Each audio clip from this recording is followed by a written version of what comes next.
bit challenging, I believe, but personally, the first one about affirmative policy to Papua is one of my favorite, a still ongoing and very debatable topic. And now we invite Zahra Maharani as the first speaker to return to the speech stage.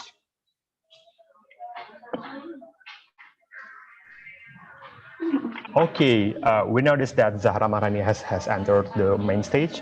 The timer will be started once you begin your speech. And after you end your speech, Kak Mer will give you a question to be answered within 2 minutes speaking time in maximum. The floor is yours, Zahra. It's no puzzle that human histories are all different. Past decisions made by our ancestors continue to influence the environments that their descendants or us continue to live and work in today. Considering historic injustices that sadly still continue to this day, allowances should be made in order to accommodate people from different backgrounds, different circumstances, and of different histories.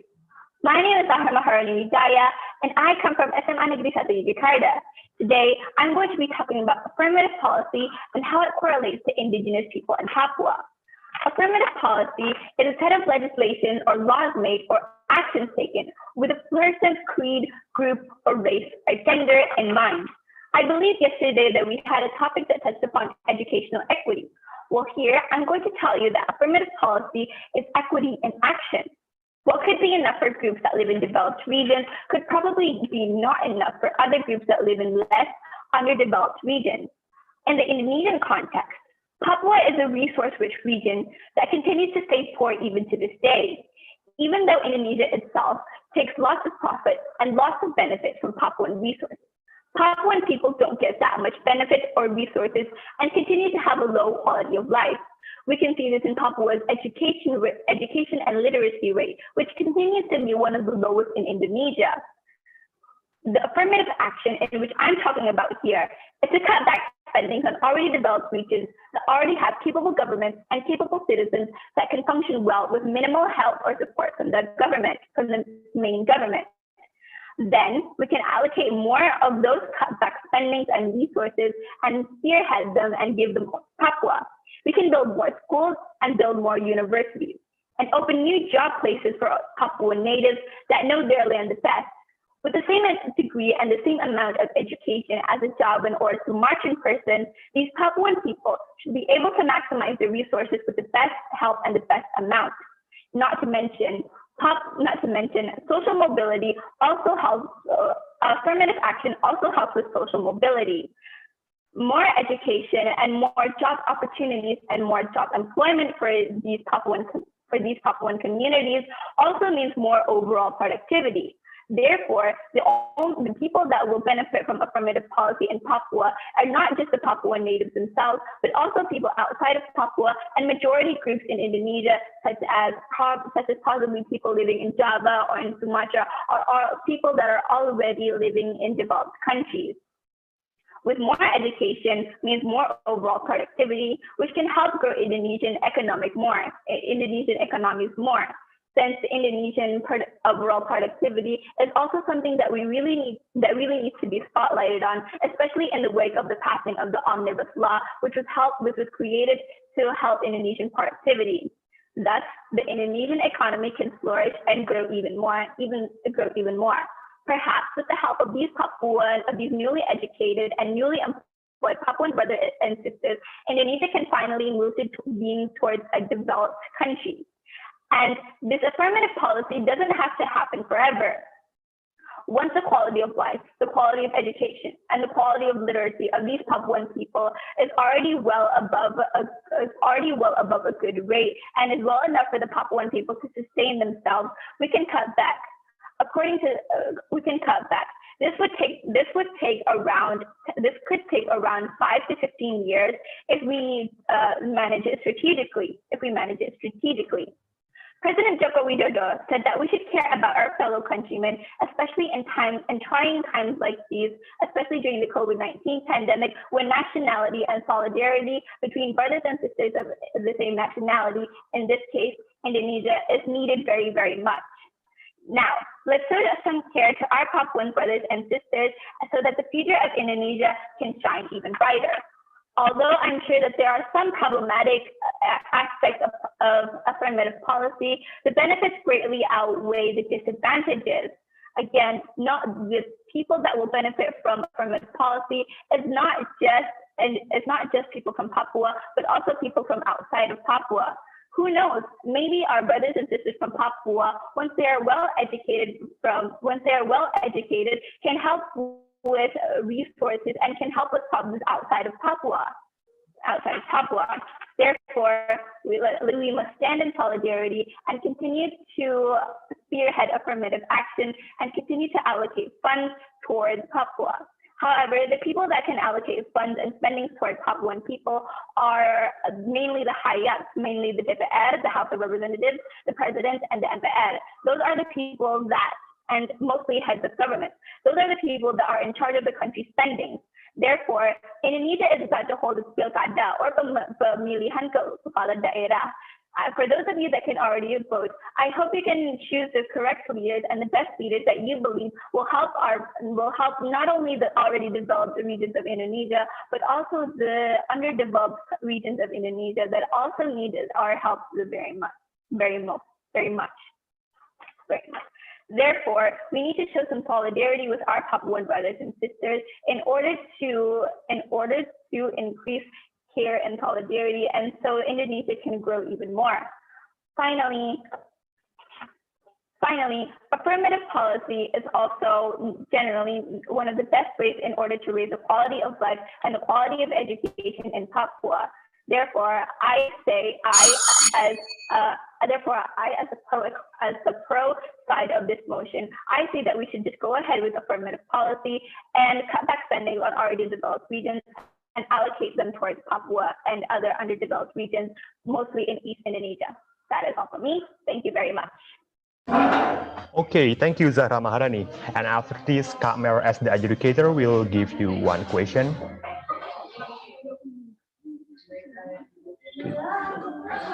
Okay, thank you, Zahra, for the speech. I have a very simple question.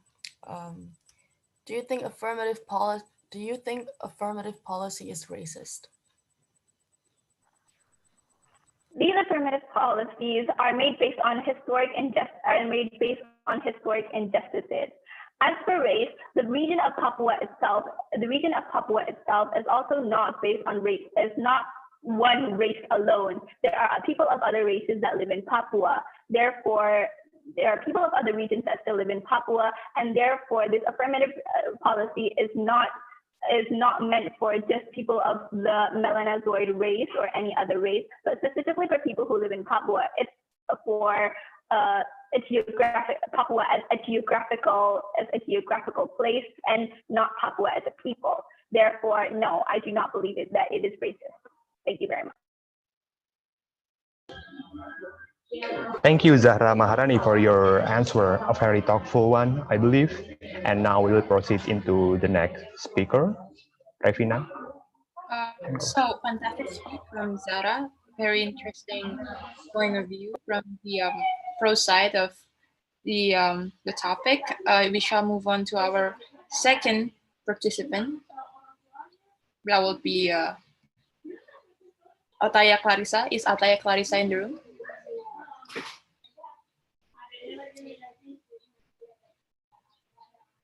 Ataya Clarissa.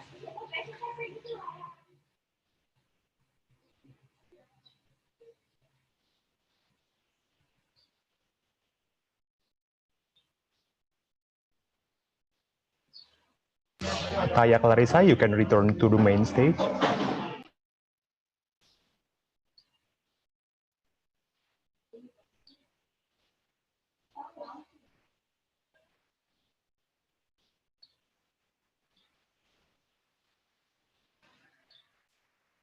All right, Ataya Clarissa is in the room already. For Ataya Clarissa, the stage is yours and the timer will start whenever you will start to speak. Thank you. Affirmative policy has been one of the most controversial policies out there. But why is that? I'm Ataya Clarissa, and I'm here to talk about affirmative policy towards Indigenous people in Papua. Affirmative policy, or more commonly and oftenly called as affirmative action, is a policy that the government formed in which to level the playing field, especially for those who have been historically disadvantaged or discriminated due to their race or gender or skin color or sex, etc. It is widely used in fields such as workplace or education. So, say someone who has been discriminated throughout their whole life, they could apply to one of the top universities in Indonesia and get in with the help of the affirmative policy. So let me emphasize, affirmative action is basically just an active effort from the government to improve employment and educational opportunities for those in the minority. In the past, affirmative action has both been praised and criticized for it being the answer to racial equality. But here's the thing, for years and years now, erasing discrimination in society has been the goal for everyone globally. But so if we want to erase discrimination in the world, but we introduce affirmative policy, isn't that just reverse discrimination? By giving unique and special treatments to some groups and not to others is just making racism come to a considerably increasingly predominant. So, for example, someone who says from Java is applying to one of the top universities in Indonesia. They get high grades, always ranks top of class, and gets high GPAs. They could get rejected, and the university could accept someone, say from Papua, who doesn't really achieve much in school and always is absent from school just because of their skin color. The objective of a company or a business or a school is to always accept the most ideal and best candidate or individual for their company or school. If they feel like, when affirmative action is put to place, these companies and schools aren't really accepting those who are most eligible for the place, but only accepting those based on skin color. Many of these employees that get hired due to their skin color might lose incentive and responsibility for doing their jobs. If they feel like promotions and recruitments are only based on skin color and not academics or performance, then they could lose that little bit of motivation to work hard. That could lead to the company's downfall. If employees lose the incentive and responsibility to work hard, automatically the productivity of these employees fall down immediately, and in result, this could harm the company very badly and would also could impact on the company's profits and sales. Moreover, if companies keep on promoting and recruiting employees just based on their skin color, then those employees that are not eligible for their job could feel overwhelmed by all the tasks given, and that could also lead the business to go out of business. One of the many other disadvantages of affirmative action in the workplace is that it creates a stigma within the workplace. So some employees that are not of the minority don't really feel like there's employees that are hired because of the skin color, they don't really feel like they're eligible for their job. And that could result in some employees not really respecting much of their co-workers, and they don't really believe that others are qualified enough for the job. Giving one group of individuals particular and special treatment conveys that they're sufficiently bad and without anyone else's input.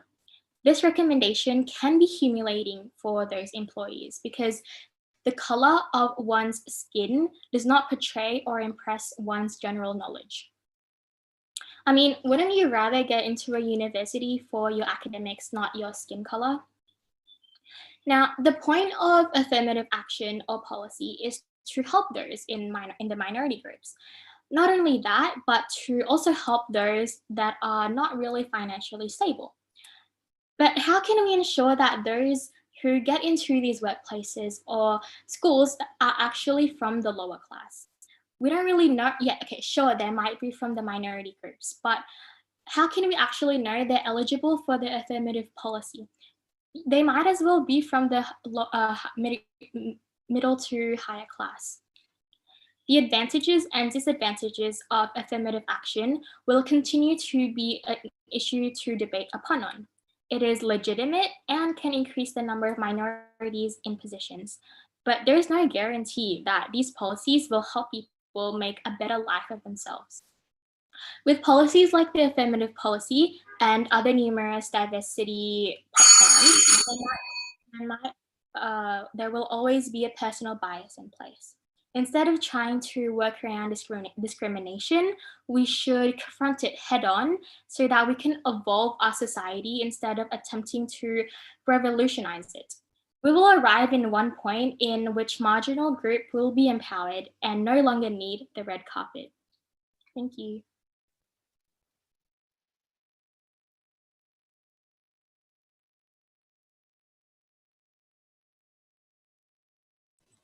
All right, I'll go straight to my question. Yeah.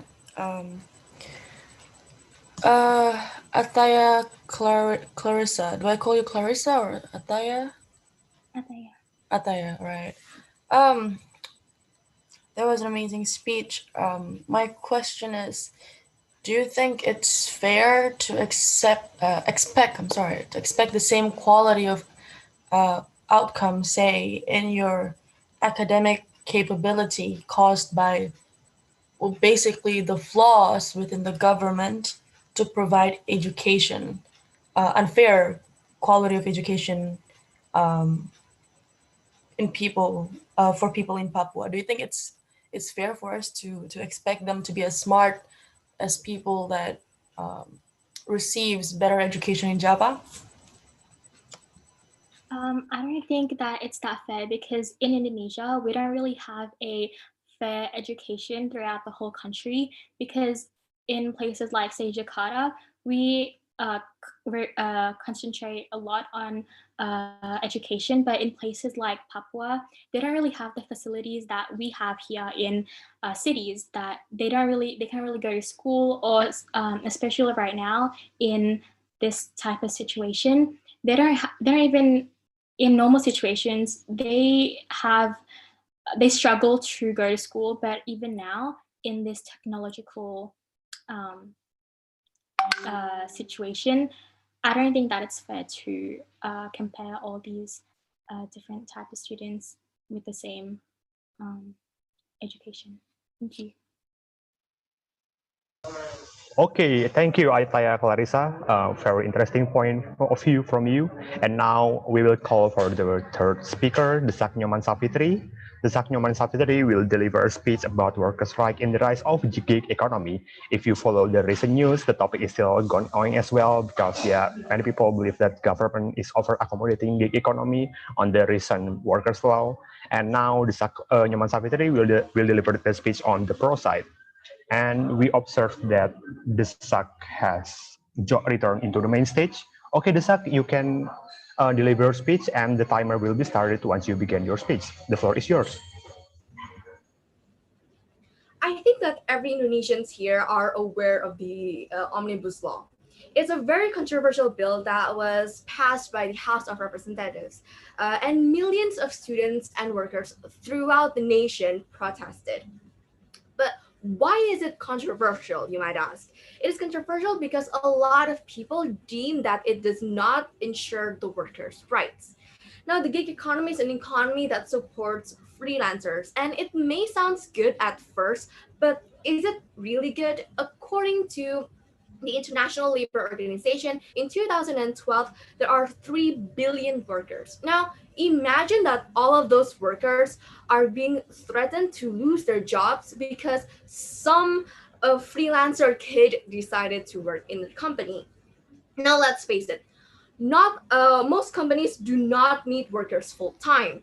Now imagine all of the art students who paid so much money for their school's tuition, not only to not get a job at their dream at their dream company because some high schooler kid decided to become a freelance artist. Or imagine the billions of workers that lose their job even though they have numerous skill sets and they have worked in that industry for years because again some high schooler decided to become a freelancer.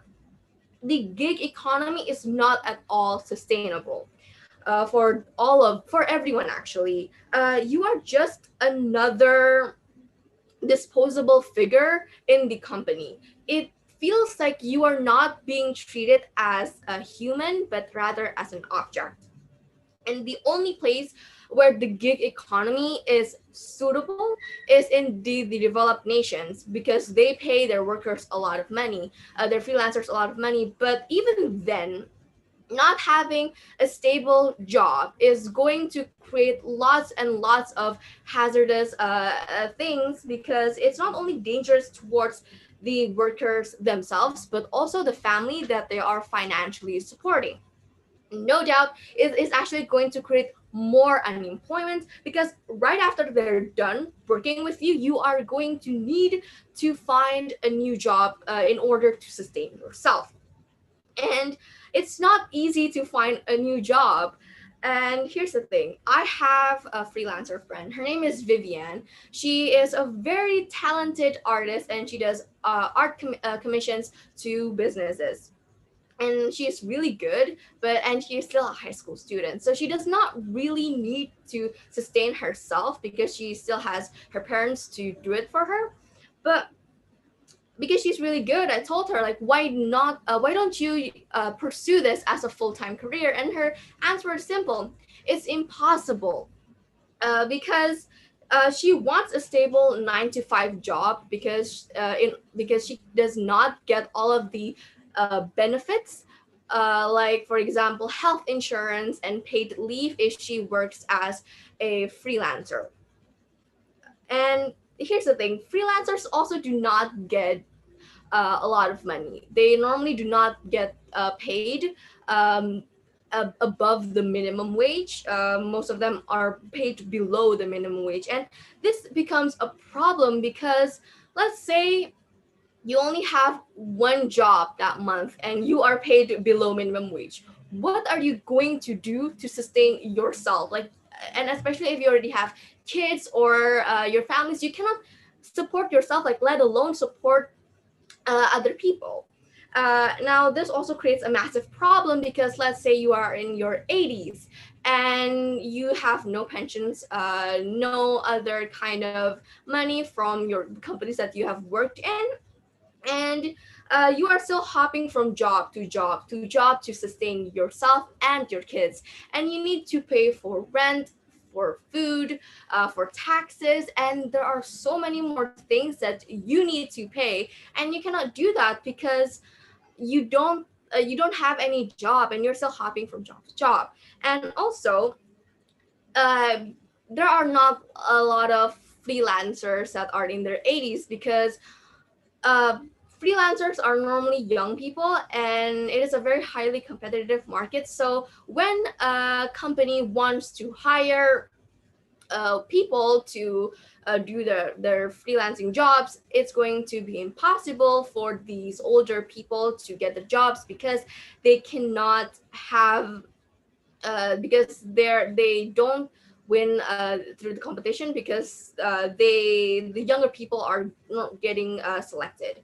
And now of course companies they support the notion of the gig economy because they are spending less money on the workers because they do not need to pay these workers a they do not need to pay these workers minimum wage. They do not need to pay these workers for their health insurance and other things. And in my opinion, the only two ways that workers can still get their rights is if freelancers also get all of the benefits that full-time workers get. But then again, as we all know, companies like to profit as much as possible, and they're not going to pay their freelancers as much as they're going to pay their full-time workers. And the other is not implementing economy at all, because it's not going to be beneficial towards the workers. That is all from me. Thank you. Okay, thank you, Desak. A very remarkable speech from you. And now the adjudicator can ask Desak one question. Okay, thank you, Desak. I would like to ask one question. So, well, basically, my brother, he's a full-time worker. Then one time he resigned from his job because he thought that he has less work-life balance. He had to work from Monday to Saturday for a long time of working period, and then also he didn't receive much payment for his work, and he has not much of flexibility. So, in responding to that problems, what would be your solutions? Uh, in my opinion, the solution for to so that the full-time workers also get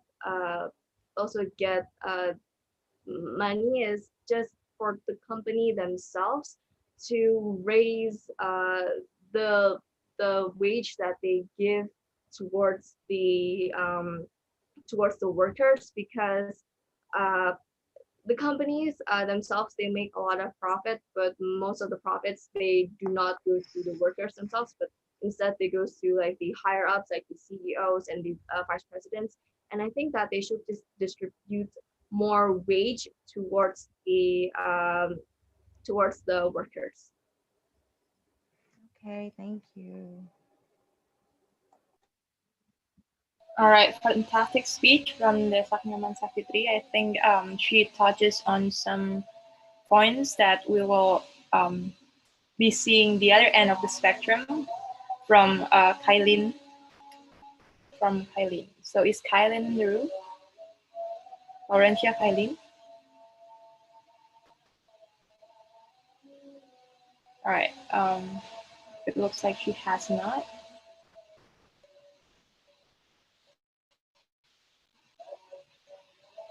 Laurentia Kailin, you can return to the speech stage. Okay. Laurentia, Kailin is in the room, and whenever you're ready, Kailin, the stage is yours. Thank you.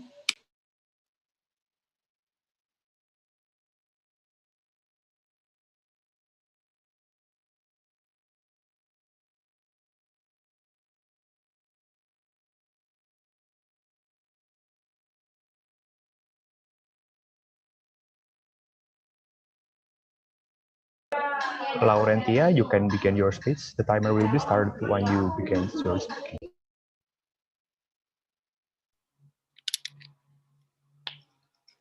I'm sure that a lot of us are aware of the situation we are currently in right now.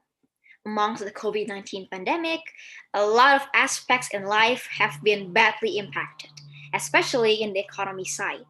Now, let me ask you a question.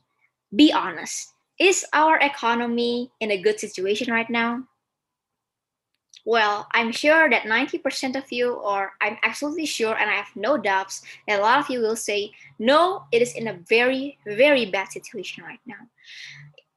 A lot of economy right now, they are actually in some type of evolvement process. The economy is evolving. There is the rise of gig economy, the highly globalized markets, where a lot of people are trying to find a lot of varieties of career for them to continue on living a happy life. However, because of this COVID-19 pandemic, it's all in shambles. The economy, especially, is in shambles, and especially in our beloved country, Indonesia.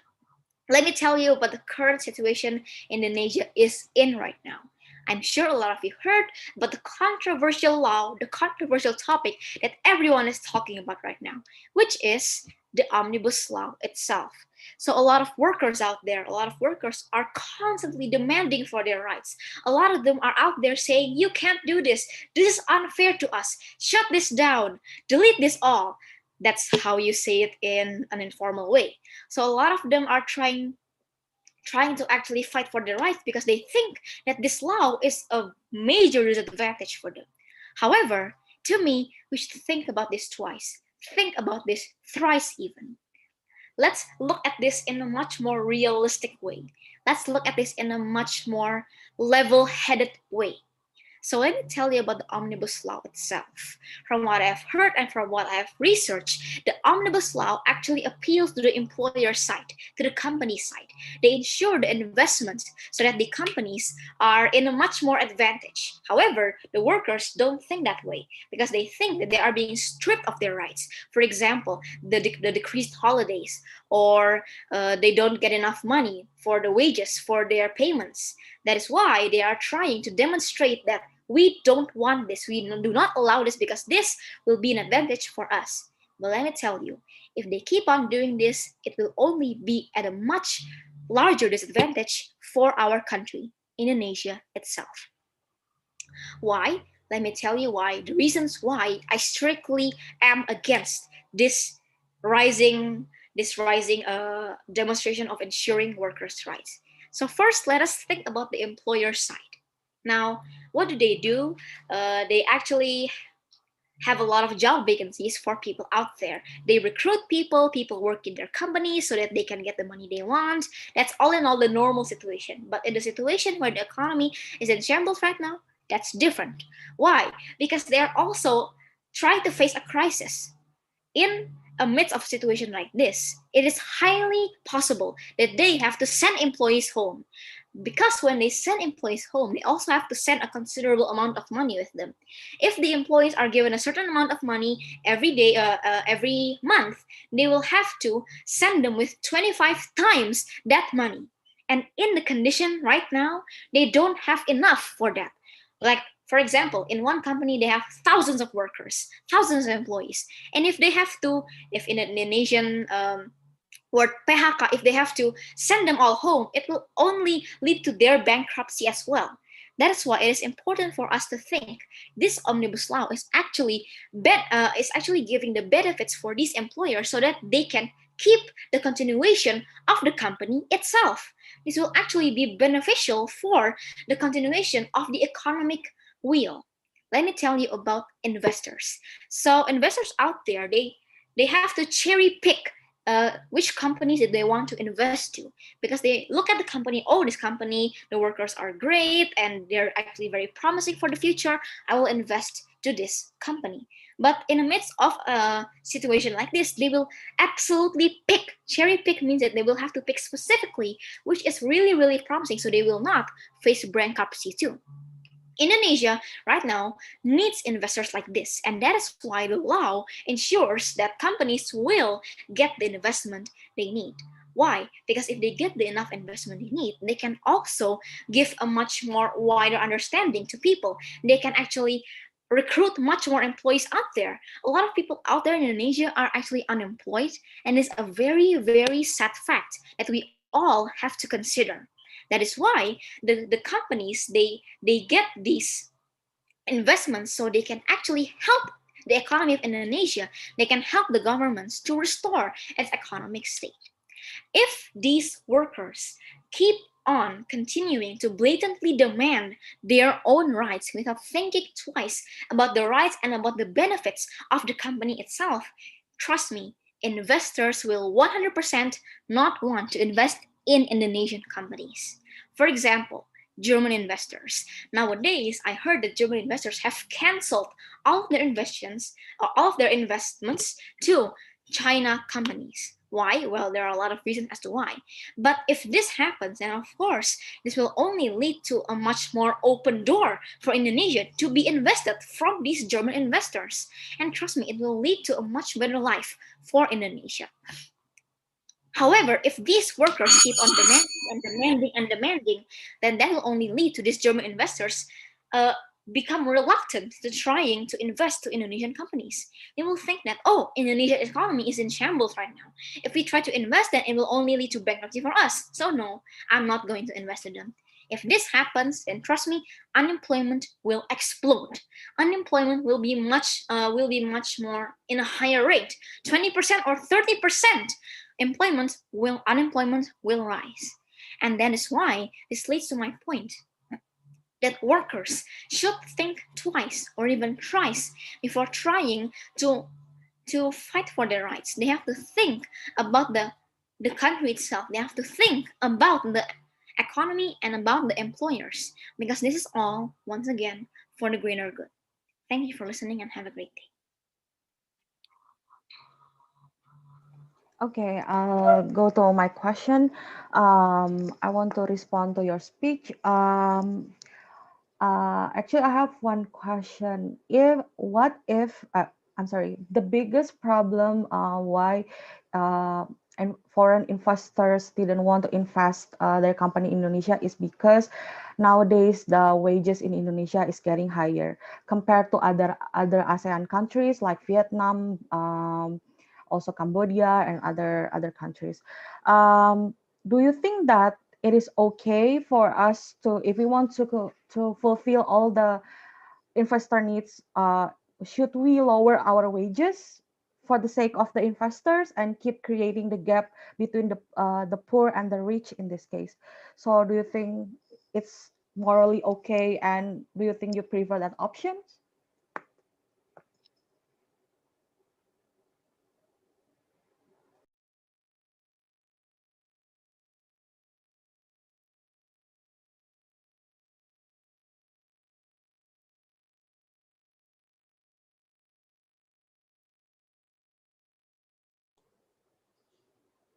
You're still muted. Oh no, I'm practicing my answer. I'm Oh, not okay. not yet. Okay.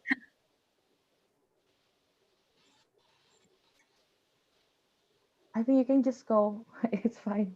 No, she has like a minute to. Oh, okay.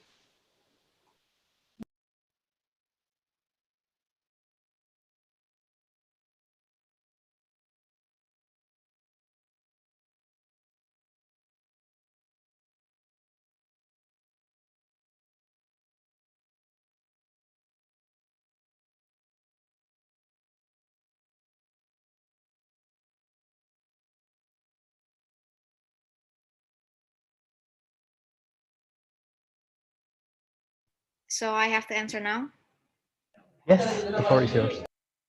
Okay. So regarding to the question you asked a question that is it okay for me to only think about feeding the investors' needs rather than trying to feed to the people's needs? And if I keep on feeding the investors' needs, then it will only lead a much greater gap between the rich and the poor. That is the question that you asked me. And what I'm trying to emphasize is I'm not trying to side on the investors too much. But what I'm trying to say is that this law is created so that it it's not that I want to create a much better gap, a much larger or wider gap between the rich and the poor. No, but if we create some kind of law so that it will benefit benefit the company, so the company will benefit because the investors will invest in them. If these investors invest to these companies, it is not only talking about they will invest because they think that the wage is very little or because it will be advantageous for them. No, what I'm trying to say is that this will help the company to become in a much more stable situation. If they have a much more stable situation, they have a stable flow of money, and it will also benefit the workers themselves. What I'm trying to say is that I am siding on the investors this time. It's because it will be much better in the long run. So it gives a much better time for the companies to ensure the workers' needs, to ensure that they have enough money to actually feed these workers, to actually give the advantage for these workers. I'm not trying to say that the investors will get a much more better benefit and we're trying to lower the wage more. No, because if they do this, then the companies will also have a much more better option. They have a much wider door for people out there, for more unemployed people to come to their companies. It will actually become much better in a long-term situation. Thank you. Okay, thank you, Laurentia. A very interesting speech from you, and it is indeed feel relatable with the ongoing issues in Indonesia. And now we will proceed into the speaker for our last topic. I invite Ataya Tasya to return back into the main stage.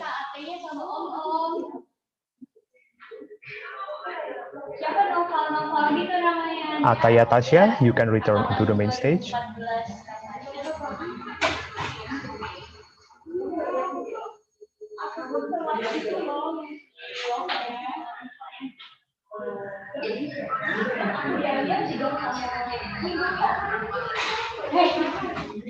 Okay, and we noticed that Ataya Tasha has entered the main stage. Ataya Tasha will deliver a speech about prospect of decriminalizing illegal economy. Okay, Ataya Tasha, the floor is yours. The timer will be started once you begin your speech.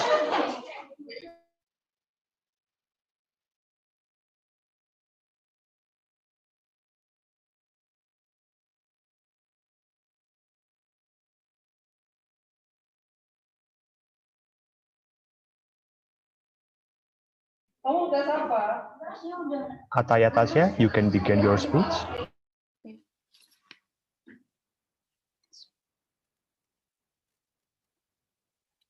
There are many sides of opinions when it comes to business in the sector of body service, sexual service, or even medication services. Let's be honest, a lot of people in Indonesia itself still perceives vaccination as a skeptical thing. People still look at vaccination as something that is imaginatory. Some people think that vaccination is a conspiracy, and they think that it is only a way for government to take their own money, to provide their own money and their own living. A lot of times it becomes difficult to justify or to bring these kind of issues into the lawful kind of context, because these kind of issues depends on where it is located, on how the society perceive these issues, and how people around them look at people who are doing these kind of work. In Amsterdam itself, people have their sexual satisfactory fulfilled controllably because the government provides a media and provides law to protect people who are working there, working in the sexual sector, so on and so on. But the question is, in developing and poor countries, for example, like our country, does it work the same? Does it appeal the same to these kind of poor and uneducated countries? Good morning, ladies and gentlemen. My name is Ataya Tasya. I'm from SMA Muhammadiyah 1 Yogyakarta, and today I will be talking about voicing my opinion on sensitive working sectors such as body service, sexual service, and medical skeptical people. Should it be legalized? As exchanged to what the majority thinks, when we legalize these things, we exchange morality for what they think is the happiness and desire for a group of people. Now, first of all, sexual business sectors have been here for decades. Let's say they're not new, and we all know about this. And there are many cases of improper handlements of these kind of sexual workers. And a lot of times in the past, there are a lot of discrimination, we can say. And back then, women experienced a lot of those. Women used to be on the lower tier of the society because men thinks we're unable to do anything that they can do. Back then, there are no women that were represented in the presidential candidacy. There were no women that stepped into outer space and so on and so on. But now things are different. Women have the ability to change the world just by snapping their fingers, just by voicing their opinions. Now, there is a female president, there is a female prime minister, and a woman has stepped into outer space. Things are different now. That is the point that I'm trying to make. Back then, things are very much different because it was traditional. There were many cases of women being stomped on, like the Comfort Women for Japan, Worldwide Warriors, and then the Kalijodo cases, because back then there were no laws that protected these prostitutes in the Kalijodo because they were sexually abused, and it was under the radar of the law because the government does not recognize these kind of problems. And the last example I have was the kind of high reputation these prostitutes have in World War II. This makes me come to a conclusion that people actually need these kind of sexual satisfactory to be fulfilled, right? But these were old. These kinds of traditional things were old. They were what once our history would turn out to be. On the other hand, or other terms, marijuana too. Marijuana is famous for having people drunk driving, for having people unconsciously roaming around the city looking for attention and hurting people that aren't supposed to be hurt, right? But let's open our eyes. In Indonesia itself, we see many Indonesian artists and infamous people consuming marijuana, consuming heroin, consuming opium.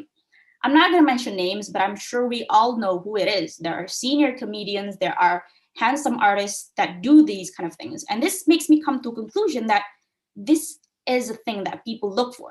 Marijuana, sexual satisfactory, these are the things that people look for, and people want to provide this for other people also. In the past, these kind of things go uncontrolled, but some countries now are willing to open their borders and to open their minds in order to have their citizens' satisfaction to be fulfilled, but controllably. Sexual intercourse and marijuana have a similarity, I would say. They both have a very, very bad stigma in our society, for particular, because we're a developing country. Not many people have the same point of view or the same mindset that is correct for other people. Its reputation in developing countries tend to be really, really bad because people see them as they're exploiting their bodies, so on, and making other people sick, and so on and so on. Therefore, the government often closes their eyes towards these kind of issues because it is a very sensitive topic.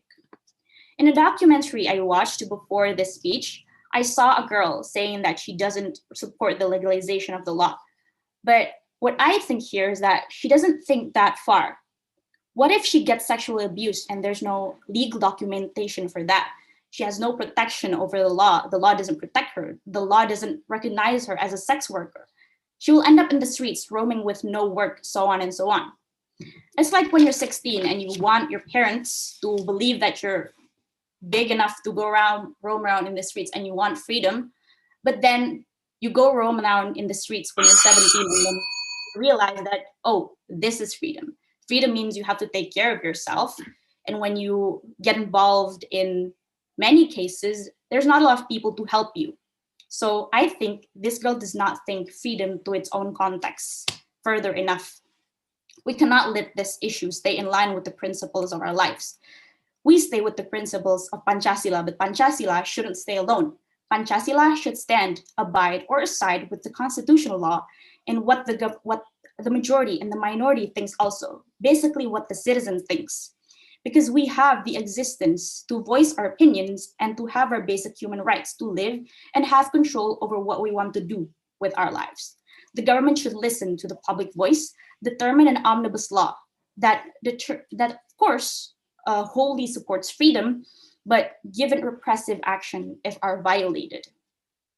Ignoring their human rights means increasing apathy. By ignoring their human rights are against human actions. Leaving these people behind with neglect the sustainable development goals that are mentioned yesterday that we all are hearing. These kind of apathy increases unsupervised apathy, of course. People would end up in streets with no jobs and nowhere to go and would add to a number of unemployment, which will also harm the government's benefits, right? And also, one thing to think about, if we close our eyes to the designation of the law, of this kind of law, are we sure that these sex workers and these marijuana traffickers will listen to a law that forbids? I don't think so. They will listen to a law that accepts, embraces, and supports. Our human compassion binds us to one another, not because of pity or patronizing, but it is because we learn and suffering into a hope for our future. Nelson Mandela. And that is all I'd like to say. Thank you so much for your time. I hope this becomes a matter to all of us and we should care for one another. I'm Ataya Tasha. See you later. Okay, thank you, Ataya Tasha. A very fascinating speech from you about the so-called illegal economy. And now we will proceed into a question from Ms. Aineke. Okay, on to my question, Tasha, or Ataya, sorry. What do you think the government should do to minimize more and more women turning to prostitution as a source of their income?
Okay, Tasha, your preparation time has elapsed, and now you can answer the question from Ms. Aineka for 2 minutes in maximum.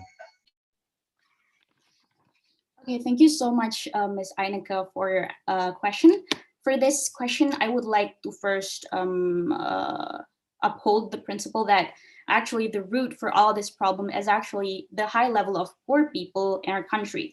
And when these kind of problems uprise in developed countries, they have the ability to basically to solve these kind of problems with, of course, money and financial reasons, financial help, human resources help, so on and so on. But because we live in a country that sometimes is unable to provide services like financial help, so on and so on, I think the focus should be uplifting more with the principle of having these women who work in such sectors controlled legally and properly. Because the problem here is that many women that work there, first of all, we're not trying to think of these women as people who are working improperly. They want to exploit themselves. They want to expose their body to other people. I'm sorry, there's Azan. So the only thing that we should do is to embrace all these women and to just design an omnibus law, which is a set of law that basically supports all these women and protects them for what they do, instead of just closing the lawful eye and not looking at the existing problem in our society. It would just make the problem bigger and bigger. That is all of my answer. Thank you. All right, interesting answer from Ataya Tasha. I think your emphasis on law is applaudable. It's yeah. Okay, moving on to our final participant, the last participant on the list. For Emanuela. Is Emanuela in the room?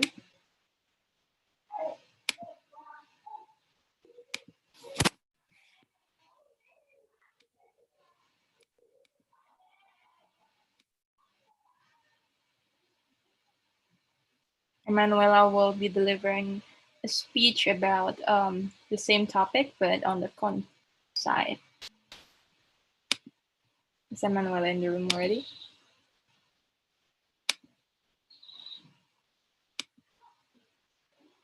All right. Emanuela Alice, you have 6 to 8 minutes, 20 seconds to deliver your speech. The stage is yours whenever you're ready. Thank you. Sex workers are on the periphery of social and economic life in many countries.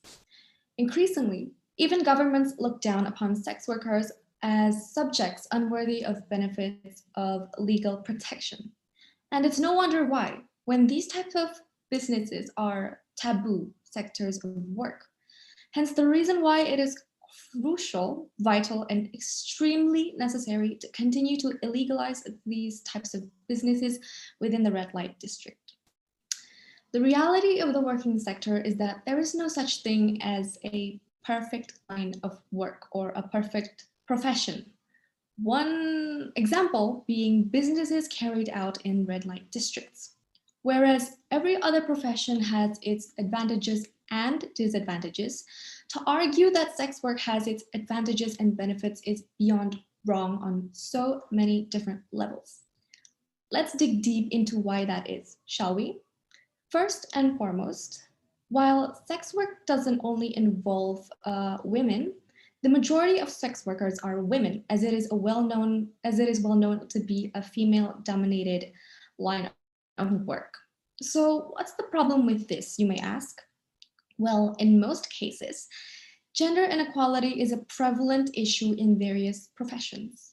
What sex work does is that it worsens gender inequality and quote-unquote erases the development of the feminist movement for the reason that sex work or prostitution exploits and objectifies women on varying levels, beginning from trivial and minor things such as viewing sex workers as mere objects of desire to extreme ones such as oppression and abuse of female sex workers.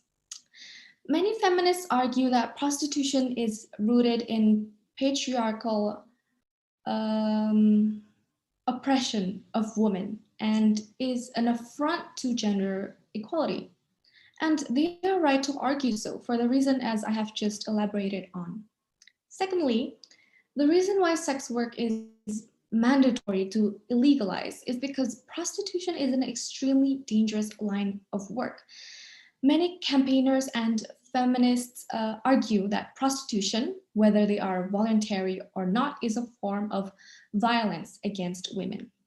In fact, one religious charity called CARE states that physical abuse and even rape is commonplace in prostitution, so that it is a matter of utmost importance that we must campaign for the criminalization of all purchases of sexual services.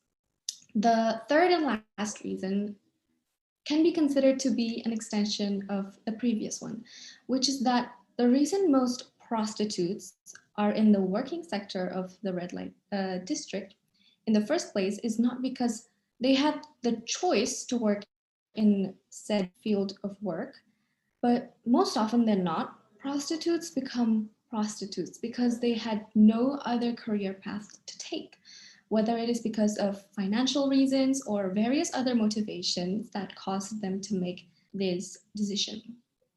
What I'm trying to say is because this is most often the case behind prostitution, sex workers do not really give 101% of their consent, which is vital to establish when providing services related to sexual relations.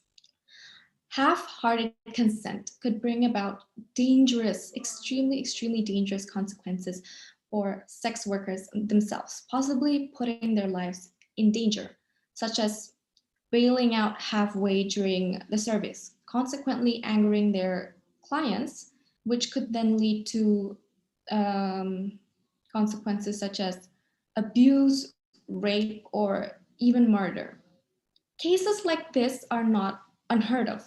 There have been various cases and examples of this type of issue because most male clients do not really care for prostitutes on a moral level. As a matter of fact, oftentimes sex workers are viewed as objects of desire, as I've touched upon in the beginning. And that's the only viewpoint that the clients take into account when judging these prostitutes or sex workers. With that being said, how can we ensure that this type of particular line of work stays illegalized? Well, here are a few approaches. Number one, education. Education is always the key, which is establishing sex education in school, as well as elaborating on the dangers of the red light district. If we are a parent or an older sibling or any other person who are informed of these issues and problems concerning the red light district, we can guide the youth and the younger generation and educate them on this issue. So this is kind of like a preventive approach. Number two is participating in campaigns with the intention to spread awareness about the dangerous implications and consequences of prostitution. As a youth, this is the least we can do to encourage young women to avoid taking part in this particular line of work. And we must also plant seeds of self-worth and self-respect in young women so that they do not stray to this dangerous path, which most of the time doesn't compensate for the effort and the work that they put in. Number three, if we are aware of that certain people in our community, someone we know, are financially struggling, we can come together with others to create a form of charity for these people in need to help them reach a better goal and better profession so that they are not forced to participate in sex work or prostitution just to make a living and fulfill their daily needs. Ultimately, what we must keep in mind when confronted with the issue of prostitution and illegal form of work within the red light district is that said line of works is not aspired by anyone. I'm sure we can all agree to that. It can be considered as a last minute decision to be able to live, to fulfill their daily needs, whether it is food or rent for housing. And what we want is for sex workers, female sex workers in particular, to have a better prospect in life, which is why it is mandatory to prevent these professions from continuing by illegalizing this particular line of work and criminalizing those who are in support of it. The objective in doing so is to establish sort of a social safety for women and sex workers and prostitutes. Thank you for your attention.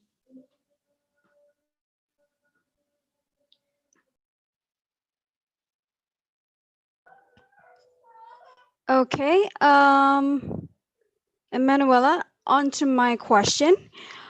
What do you think would happen if, and this is only if, what do you think would happen if the government did decide to legalize prostitution and all of the other illegal situations, but with more added benefits? For example, like if a woman was to go into prostitution, but there were extra, how do you call it? There are extra, like they would provide healthcare benefits for these for these prostitutes. What do you think would happen to society if that did happen?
So the question was, what would happen to society if sex work was legalized, but the government provides assurance or social support for these prostitutes or sex workers?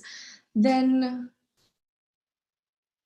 well, the reason that people got into prostitution and sex work in the beginning is to provide themselves with healthcare and vital or primary needs in their lives.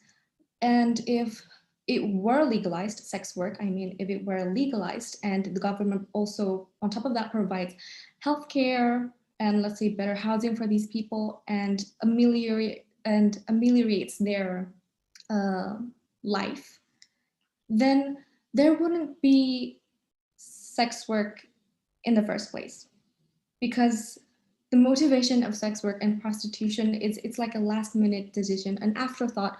Oh, I'm going to do this because I can't provide healthcare for myself and my family. Then that wouldn't exist. And I think what that means for society is that I guess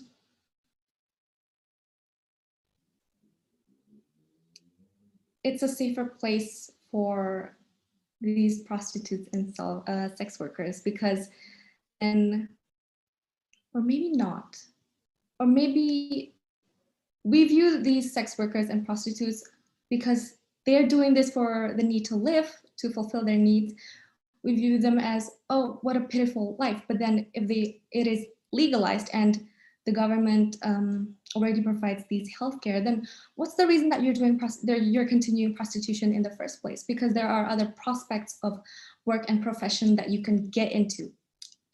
Does that make sense? Thank you. All right, with Emanuela Alice has finished her speech. That is for today. Congratulations for all the finalists, for you have presented fantastic speeches. That's a wrap on this round.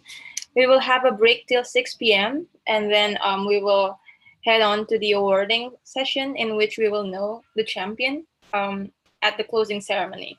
So be sure to be back before or exactly on that time at 6 p.m. Thank you for joining us today. See you at the closing ceremony. But I think before we go signing off, Herman would like to say something.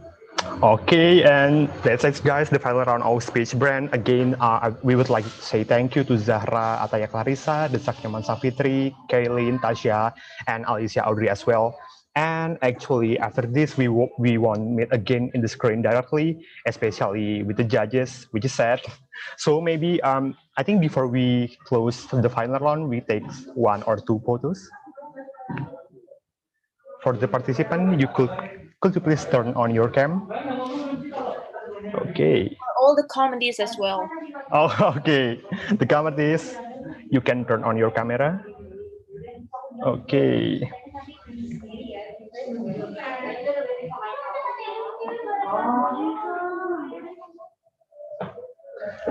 Okay, and I will count in. No. Oh, not yet. There's still some that has not been on their camera. Okay. Okay, but okay. I will count in 3, 2, 1. Okay, and once more. Okay. Into the next one. 1, 2, and 3. Okay, fantastic. Okay, and that's all, guys, for the final round. We would like to also congratulate you guys for those who passed into the final round. Okay. And maybe before we proceed into the breaking announcement, is on 12 and 35. Maybe Kak Sasa, Kak Meros, or Miss Heineke have closing remarks, or maybe, I don't know, goodbye or what.